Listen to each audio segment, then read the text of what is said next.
देखो अपना जो नेक्स्ट टॉपिक है वो है एक्टिनॉइड। एक्टिनॉइड्स के बारे में अब हम स्टडी करेंगे। इधर ध्यान देंगे तो देखो एक्टिनॉइड्स, हमने कल लेंथेनॉइड पढ़ा था। तो लेंथेनॉइड में हमें पढ़ा था कि लेंथेनॉइड्स क्या होते हैं, जिनमें इलेक्ट्रॉन 4s ऑर्बिटल में इंटर करते हैं, उनको हम क्या बोलते हैं, लेंथेनॉइड। और जब इलेक्ट्रॉन्स की फिलिंग हम किस में कर रहे हैं, 5s ऑर्बिटल में कर रहे हैं, तो उनको हम क्या बोलेंगे, एक्टिनॉइड। पढ़ा है ना हमने कि अब ब्लॉक एलिमेंट्स को लेंथेनॉइड और एक्टिनॉइड दो सीरीज़ में हम स्टडी करते हैं। तो लेंथेनॉइड कल हमने कर लिया था, आज हम कर रहे हैं एक्टिनॉइड। तो एक्टिनॉइड वो है जिनमें क्या होगा, 5s ऑर्बिटल्स के अंदर इलेक्ट्रॉन्स की फिलिंग की जाती है। और इनका जो जनरल इलेक्ट्रॉनिक कॉन्फ़िगरेशन होता है वो क्या होगा, radon 5s 1 to 14, 6s 0 to 2 और 7s 2 रहेगा। समझ में आ गया। तो ये रहेगा इसका जनरल इलेक्ट्रॉनिक कॉन्फ़िगरेशन। जब भी आप एक्टिनॉइड का इलेक्ट्रॉनिक कॉन्फ़िगरेशन लिखते हो तो उसके अंदर हमेशा 7s ऑर्बिटल में 2 इलेक्ट्रॉन रहेंगे, ठीक है। बाकी d ऑर्बिटल के अंदर कुछ एक एलिमेंट्स में इलेक्ट्रॉन नोटिस किए जाते हैं, ठीक है। और बाकी क्या होगा, f ऑर्बिटल में इलेक्ट्रॉन की कंटिन्यूसली फिलिंग की जा जाएगी। समझ में आ गई। तो ये आपने ध्यान रखना है। अगर हम देखें कि जितने भी एलिमेंट्स जो यूरेनियम के बाद आते हैं एक्टिनॉइड सीरीज़ के अंदर, उनका क्या नाम दिया गया, ट्रांस यूरेनिक एलिमेंट्स कहा जाता है। क्या बोलते हैं उनको, यूरेनिक एलिमेंट्स बोलेंगे, ठीक है। यानी ये यूरेनियम से तैयार किए गए हैं, इसलिए इनको क्या कहा गया, ट्रांस यूरेनिक एलिमेंट्स कहा गया। फिर इसने बताया कि जितने भी जो एक्टिनॉइड्स होते हैं वो सारे के सारे क्या होते हैं, रेडियो एक्टिव होते हैं। किसके अंदर है, नेचर के अंदर, ठीक है। तो रेडियो एक्टिव या रेडियो एक्टिविटी में होता क्या है कि कोई भी जो सब्सटेंस है उससे क्या होगा, स्पॉन्टेनियसली रेडिएशन इमिट करती रहती है, उनको हम क्या बोलते हैं, रेडियो एक्टिव सब्सटेंस। कोई सब्सटेंस को आपने छोड़ा और उससे ऑटोमेटिक रेडिएशन रिलीज होती रहती है, ठीक है। और इस फिनोमिना को रेडियो एक्टिविटी बोलते हैं, ठीक है। जैसे रेडियम, पोलोनियम, थोरियम, ये सारे किस में आते हैं, यूरेनियम रेडियो एक्टिव सब्सटेंस के अंदर आते हैं। समझ में आ गया। तो एक ध्यान रखना, सबसे पहले रेडियो एक्टिविटी डिस्कवर किसने की थी, हेनरी बैकरेल ने, क्योंकि ये रेडियो एक्टिव सब्सटेंस की केमिस्ट्री पढ़ रहे हो आप। समझ में आ गया। तो हेनरी बैकरेल जो था उसने इसको डिस्कवर किया था किसमें, यूरेनियम के साल्ट के अंदर, ठीक है। उसके बाद जो आता है मैडम जो क्यूरी थी और उसका हस्बैंड था, ठीक है, उन्होंने डिस्कवरी की थी रेडियो एक्टिव सब्सटेंस की, जिसमें उन्होंने डिस्कवर किया था किसको, पोलोनियम है, थोरियम है, रेडियम है, इन वगैरह की डिस्कवरी की थी। समझ में आ गया। असल में रेडियम और पोलोनियम की मैडम क्यूरी और उसके हस्बैंड ने डिस्कवरी की थी, ठीक है। कहाँ से निकाला था उसको, पिंचबलैंड, क्या बोलते हैं, पिंचबलैंड बोलते हैं। ये यूरेनियम का जो एक मिनरल होता है इसमें से निकाला था। MCQ पूछे जा सकते हैं, NCERT में नहीं है। समझ में आ गया। यहाँ से यूरेनियम निकलता है, यहीं से उसने पोलोनियम और रेडियम इन दोनों को ही नोटिस किया था। समझ में आ गया। वैसे यूरेनियम का मिनरल है। क्लियर है ये जीके के क्वेश्चन थे।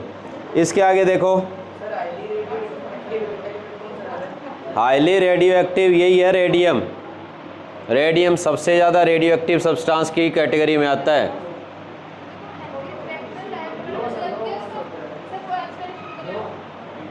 उसने यूरेनियम से, उसने क्या किया, यूरेनियम का यही साल्ट था, ठीक है। यूरेनियम को उसने फोटोग्राफिक पेपर के अंदर लपेट के छोड़ा था, तो उसने देखा उसके ऊपर क्या मिली थी, निशान मिले थे उसको, मतलब उससे कुछ रेडिएशन निकल रही है और जो उनसे टकरा रही है। समझ में आ गया। बाद में उसने उसकी ऑब्जर्वेशन को आगे और बढ़ाया गया, ठीक है। तो ये देखो एक्टिनॉइड्स को आप किस तरह लर्न करोगे। तो सबसे पहले आपको एक्टिनियम दिए, ट्रिक दी हुई है यहाँ पे जो आपको बताई हुई है, कि थोरियम से लेके लॉरेंशियम तक, ट्रिक है, थोड़े पहलवान उनसे निपटेंगे, पुराने आम कम बिकेंगे, कैफे में ऐसे फरमाओ मैडम नाश्ता लाओ। ठीक है, एक एक वर्ड शूट करेगा, एक एक सिंबल को, जिससे आप इजीली इसको लर्न कर सकते हो। थोरियम, जो praseodymium, uranium, neptunium, plutonium, americium, curium, ठीक है, berkelium, californium, einsteinium, fermium, mendelevium, nobelium और लॉरेंशियम। समझ में आ गया? इनका किसी का एक इलेक्ट्रॉनिक कॉन्फ़िगरेशन भी पूछा जा सकता है। आपने इलेक्ट्रॉनिक कॉन्फ़िगरेशन जब भी लिखना है तो आपको पता है कि जो एक्टिनॉइड सीरीज़ है वो कहाँ से स्टार्ट होती है, 89 से, ख़त्म कितने पे होगी, 103 पे ख़त्म होगी। समझ में आ गया? जब आप इसका इलेक्ट्रॉनिक कॉन्फ़िगरेशन लिख रहे हो, क्या लिख रहे हो, इलेक्ट्रॉनिक कॉन्फ़िगरेशन, तो आपको क्या ध्यान रखना है कि हमें पता है कि इससे पहले नोबल गैस आती है रेडॉन। क्या आती है, रेडॉन नोबल गैस आएगी, जिसका एटॉमिक नंबर होता है 86। समझ में आ गया? इसके बाद आप देख रहे हो कि हमें पता है इसमें 5f 6d और 7s ऑर्बिटल में इलेक्ट्रॉन की फिलिंग की जाती है। समझ में आ गया? तो आपको ध्यान रखना है कि 86 में 2 ऐड की 88, 1 बचा वो आ गया इसके अंदर। समझ में आ गया? तो ये हो गए 89। इसके बाद जो नेक्स्ट हम करेंगे वो आ गया रेडॉन। अब हमें पता है 90 पे जाना है आपने, तो ये था आपका एक्टिनियम का इलेक्ट्रॉनिक कॉन्फ़िगरेशन। उसके बाद थोरियम आता है कितने पे, 90 पे। कितने पे आएगा, 90 पे आएगा। ठीक है, तो अब देखो पैटर्न वही फॉलो करना है। ठीक है, 2 इसमें, बाकी 2 बचे वो इसमें आ जाएंगे। अभी तक f ऑर्बिटल में इलेक्ट्रॉन इंटर नहीं करेंगे। एक्टिनियम सीरीज़ में आपने ध्यान रखना है जो फर्स्ट 5 एलिमेंट है एक्टिनियम से लेके और नेपच्यूनियम तक, उनके हर एक d ऑर्बिटल में एक एक इलेक्ट्रॉन आएंगे। ठीक है, थोरियम में ओनली एक ही ऐसा थोरियम है जिसमें d ऑर्बिटल में 2 इलेक्ट्रॉन प्रेजेंट होंगे। समझ में आ गया? ये इतनी सी बात आपने ध्यान में रखनी है। ठीक है, अब देखो थोरियम के बाद जो अपने को प्रोटेक्टिनियम दिया है, ठीक है, तो इसका कितना है हमें पता है 91। तो ये आ गया रेडॉन और फिर आ गया 5f 6d 7s, 2 इसमें आ गए, 1 इसमें आ गया, कितने रह गए, 3 गए, तो 2 रह गए, 2 आ गए f में। तो इस तरह आप इलेक्ट्रॉनिक कॉन्फ़िगरेशन लिखोगे। समझ में आ गया? जैसे यूरेनियम 92, रेडॉन, फिर यहाँ 5f 3 6d 1 7s2, फिर यूरेनियम के बाद क्या आ गया, नेपच्यूनियम 93 पे, तो रेडॉन ये आ गया 5f 4 6d2 7s2 आ जाएगा। समझ में आ गया? फिर नेपच्यूनियम के बाद आता है कौन सा, प्लूटोनियम। क्या आ गया, क्या आया, प्लूटोनियम। तो 94 है, यहाँ पे क्या आ गया, रेडॉन, कितने आ गए 86, फिर 5f, फिर 6d और 7s, तो 2 इसमें गए, कितने रह गए, 6 रह गए। हाँ हैं, ये डी ब्लॉक एलिमेंट्स के अंदर ही आते हैं, इन्हीं की करेक्टर है, पर इनको रखा गया है।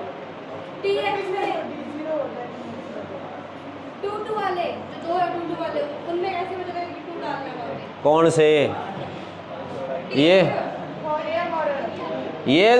आपको याद ही रखना पड़ेगा, इसका कोई इलाज नहीं है।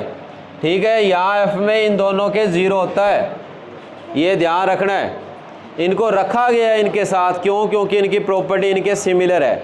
जैसे आपने ट्रांजिशन एलिमेंट पढ़े, जिंक, कैडमियम, मरकरी, उनको रखा ना डी ब्लॉक के साथ, क्यों, क्योंकि उनकी प्रॉपर्टी सिमिलर है। समझ में आ गई बात? तो ये आपने ध्यान में रखना है। तो इस तरह आप करोगे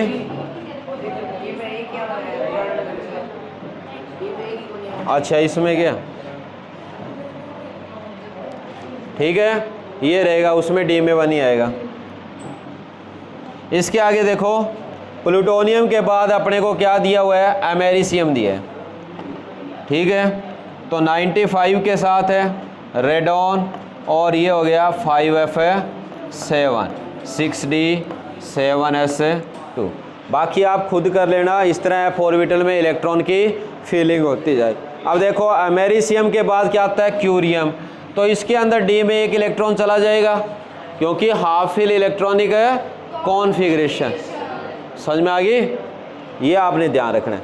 तो इस तरह आप सभी का इलेक्ट्रॉनिक कॉन्फ़िगरेशन करोगे। लोरेंशियम में भी डी में 1 चला गया, क्योंकि जो अपने को नोबेलियम दिया है उसमें क्या हुआ है, F14 हो चुका है, F कंप्लीट हो गया, 1 इलेक्ट्रॉन एक्स्ट्रा है, वो किस में जाएगा, डी के अंदर, ठीक है। तो ये ध्यान रखना है। अब देखो ये था इसका जर्नल अपने को दिया हुआ। इसके बाद देखो जो नेक्स्ट अपने को दिया है वो इनके अपने क्या दिए हैं, साइज़ या ऑक्सीडेशन स्टेट वगैरह से रिलेटेड है, ठीक है। तो नेक्स्ट अपने को एक्टिनॉइड में एटॉमिक साइज और किसकी बात की गई है, ऑक्सीडेशन स्टेट की बात की गई है, ठीक है। तो एक्टिनॉइड के अंदर हम सबसे पहले ऑक्सीडेशन स्टेट देख रहे हैं, उसके बाद हम साइज की बात करेंगे। लेंथेनॉइड की तरह एक्टिनॉइड भी क्या शो करते हैं, +3 ऑक्सीडेशन स्टेट शो करेंगे। कौन सा ऑक्सीडेशन स्टेट दिखाएंगे, +3। अब ये +3 के अलावा और हायर ऑक्सीडेशन स्टेट भी दिखाते हैं। कौन से, +4 +5 +6 एंड +7, ठीक है। तो ये हाईएस्ट ऑक्सीडेशन स्टेट जो है वो आपको उनके इलेक्ट्रॉनिक कॉन्फ़िगरेशन के बेस पे ही देखने को मिलेंगे, ठीक है। तो यहाँ पे देखो एक्टिनियम 3 से स्टार्ट होता है, 3 इलेक्ट्रॉन है ना उसके पास, डी में 1 और एस में 2 दे रखे हैं ये। तो यहाँ से +3 स्टार्ट हो गया, अब ये +4 तक जाएगा, अब ये +5 तक, ये +6 तक, और नेपच्यूनियम लास्ट है जो कि +7 तक ही ऑक्सीडेशन स्टेट शो करेगा। समझ में आ गया। उसके बाद हायर ऑक्सीडेशन स्टेट की जो स्टेबिलिटी है वो कम होनी स्टार्ट हो जाती है। समझ में आ गया। तो आप इलेक्ट्रॉनिक कॉन्फ़िगरेशन को थोड़ा ध्यान में रख के ऑक्सीडेशन स्टेट के बारे में रीड करोगे, ठीक है। इसके बाद देखो इसने कहा है कि एक्टिनॉइड जो है ये लॉन्ग रेंज या large number of oxidation state show करते हैं, किसकी कंपैरिजन में, लेंथेनॉइड्स की कंपैरिजन में। मतलब एक स्टेबल ऑक्सीडेशन स्टेट नहीं शो करते, इसलिए जो एक्टिनॉइड की जो केमिस्ट्री है वो लेंथेनॉइड की कंपैरिजन में क्या है, मुश्किल है, टफ है, डिफ़िकल्ट है। क्यों, क्योंकि ये क्या शो करेंगे, ये शो करेंगे वेरिएबल ऑक्सीडेशन स्टेट। समझ में आ गया। लेंथेनॉइड तो +3 दिखाते हैं मोस्टली, जबकि एक्टिनॉइड +3 के अलावा दूसरे ऑक्सीडेशन स्टेट भी शो करेंगे। इसके आगे देखो इसने कहा है कि एक्टिनॉइड जो है कुछ प्रॉपर्टी में सिमिलरिटी दिखाता है, किसके साथ है, लेंथेनॉइड के साथ। कब, जब वो +3 ऑक्सीडेशन स्टेट के अंदर होगा। समझ में आ गया। तो ये ध्यान रखना है। अब बात आती है किससे रिलेटेड, अब आएगी इनके साइज से रिलेटेड, क्योंकि बाकी बातें हमने पढ़ ली है लगभग, ठीक है। ये वेरिएबल ऑक्सीडेशन स्टेट क्यों दिखाते हैं, जैसे ट्रांजिशन मेटल में देखा था। रीज़न क्या होता है, जो 2 ऑर्बिटल है उनके बीच में एनर्जी डिफरेंस कम होता है। किसमें, इसमें 5F 6D और जो 7S 3 दे रखे हैं, इन तीनों के बीच में एनर्जी डिफरेंस क्या है, कम है, और उसी एनर्जी डिफरेंस में कमी होने के कारण ये वेरिएबल ऑक्सीडेशन स्टेट शो करते हैं। समझ में आ गया। तो ये आपको ध्यान रखना है। और इसके जो 5F ऑर्बिटल है ये बाहर की तरफ होते हैं। समझ में आ गया। 4F तो अंदर की तरफ था लेंथेनॉइड में, 4F की कंपैरिजन में 5F कहाँ है, बाहर की तरफ है, ठीक है। और इसके दूसरी बात ये भी है कि इसके ये आउटर सेल के जो इलेक्ट्रॉन है ये बॉन्ड फॉर्मेशन के लिए अवेलेबल भी हो जाते हैं। समझ में आ गई। फिर आगे ध्यान रखना है कि इसीलिए ये कि इसमें पार्टिसिपेट करता है कॉम्प्लेक्स फॉर्मेशन में, क्योंकि 5F ऑर्बिटल जो है वो कम अंदर की तरफ घुसा होता है, किसकी कंपैरिजन में, 4F ऑर्बिटल की कंपैरिजन में। समझ में आया। तो जैसे लेंथेनॉइड कॉन्ट्रैक्शन होती है सेम उसी तरह क्या होती है एक्टिनॉइड कॉन्ट्रैक्शन। लेंथेनॉइड कॉन्ट्रैक्शन में आपने 4f ऑर्बिटल में इलेक्ट्रॉन्स की फिलिंग की थी और एक्टिनॉइड कॉन्ट्रैक्शन में 5f ऑर्बिटल्स में हम इलेक्ट्रॉन की फिलिंग करते हैं। तो एक्टिनॉइड कॉन्ट्रैक्शन होती क्या है ये हमें पता है कि जैसे ही हम क्या करते हैं 6d में जाने से पहले जब इलेक्ट्रॉन 5f ऑर्बिटल में इंटर करते हैं तो 5f ऑर्बिटल साइज़ में बड़ा है और साइज़ में बड़ा होने के कारण जब इनमें इलेक्ट्रॉन्स की फिलिंग की जाती है तो इसमें पुअर स्क्रीनिंग इफेक्ट देखने को मिलेगा। स्क्रीनिंग इफेक्ट तो होता है पुअर, बट इलेक्ट्रॉन की फिलिंग करने से उस एटम का न्यूक्लियर चार्ज बढ़ेगा। न्यूक्लियर चार्ज बढ़ने से जो न्यूक्लियस और इलेक्ट्रॉन्स के बीच में जो फोर्स ऑफ अट्रैक्शन है वो बढ़ेगी, जिससे जो साइज़ है वो क्या हो जाएगा रिड्यूस हो जाएगा और इसी को ही हम क्या बोलते हैं एक्टिनॉइड कॉन्ट्रैक्शन बोलेंगे। समझ में आ गया। तो ये आपको ध्यान में रखना है। तो एक्टिनॉइड कॉन्ट्रैक्शन किससे रिलेटेड है 5f ऑर्बिटल में इलेक्ट्रॉन की फिल करने से रिलेटेड है। ये बात आपने ध्यान में रखनी है, ठीक है। इसके आगे देखो जनरल कैरेक्टरिस्टिक है और कुछ ज़्यादा बातें नहीं है, आपको ध्यान में रखना है उन बातों को। अगर आपने लेंथेनॉइड रिवाइज कर लिए तो एक्टिनॉइड के जनरल कैरेक्टरिस्टिक में कोई प्रॉब्लम नहीं आएगी, ठीक है। तो सबसे पहले देखो ये भी क्या होते हैं सिल्वरी वाइट होते हैं, जैसे लेंथेनॉइड होते हैं सेम उसी तरह ये भी देखने में क्या मिलेंगे सिल्वरी वाइट मिलेंगे। दूसरा इनका मेल्टिंग और बॉइलिंग पॉइंट हाई होता है, ठीक है। और ये भी कलर शो करते हैं क्योंकि इनमें भी क्या होती है FF ट्रांजिशन होती है। बस ध्यान ये रखना है कि अगर आपको कोई f ऑर्बिटल दे रखा है, अगर वो पार्शियली या इनकम्प्लीटली फील्ड है तो ही वो कलर शो करेगा। अगर वो क्या है f के अंदर 0, 7 और 14 इलेक्ट्रॉन्स है तो वो कलर शो नहीं करेगा। समझ में आ गया।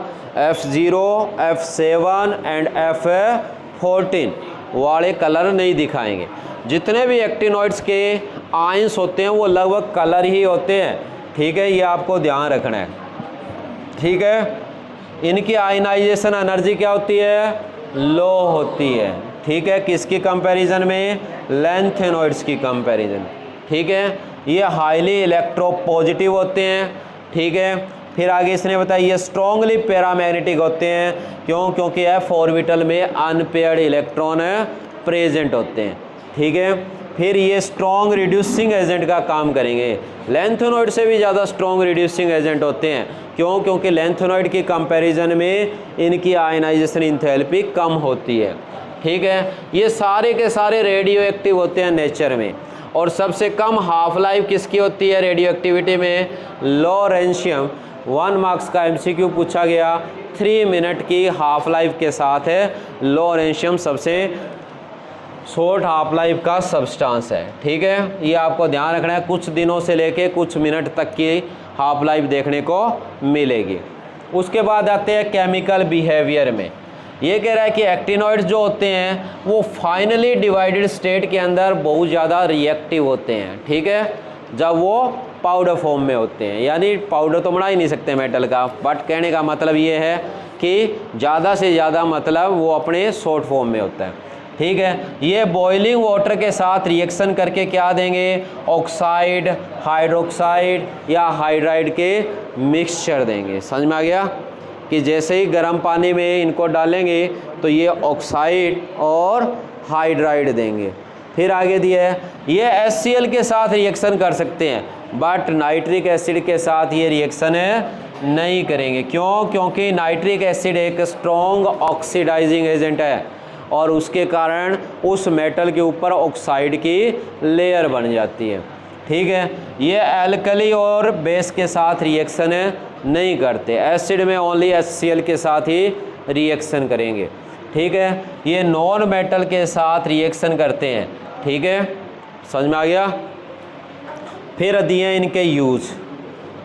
तो यूज में देखो सबसे पहले थोरियम दिया है। थोरियम कहाँ यूज किया जाता है कैंसर के ट्रीटमेंट में और एटॉमिक रिएक्टर के अंदर इसका यूज़ किया जाता है। ठीक है, फिर आता है यूरेनियम। यूरेनियम की बात करें तो ये न्यूक्लियर फ्यूल के लिए यूज़ किया जाएगा और इसका जो साल्ट है वो ग्लास इंडस्ट्री में, टेक्सटाइल, सिरेमिक इंडस्ट्री और मेडिसिन में यूज़ किया जाता है। प्लूटोनियम की बात करें तो ये भी एटॉमिक रिएक्टर और एटॉमिक बम के अंदर इसका यूज़ किया जाता है। किसका? प्लूटोनियम का। ठीक है, फिर आपको दिए सिमिलरिटी एंड डिफरेंस। यहाँ से क्वेश्चन आया एग्जाम में कि right the similarity and difference.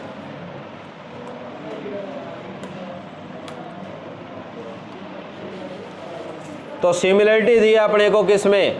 Lanthanoid और एक्टिनॉइड्स के अंदर। तो ये हम जानते हैं कि दोनों के दोनों क्या शो करते हैं? +3 कॉमन ऑक्सीडेशन स्टेट दिखाते हैं।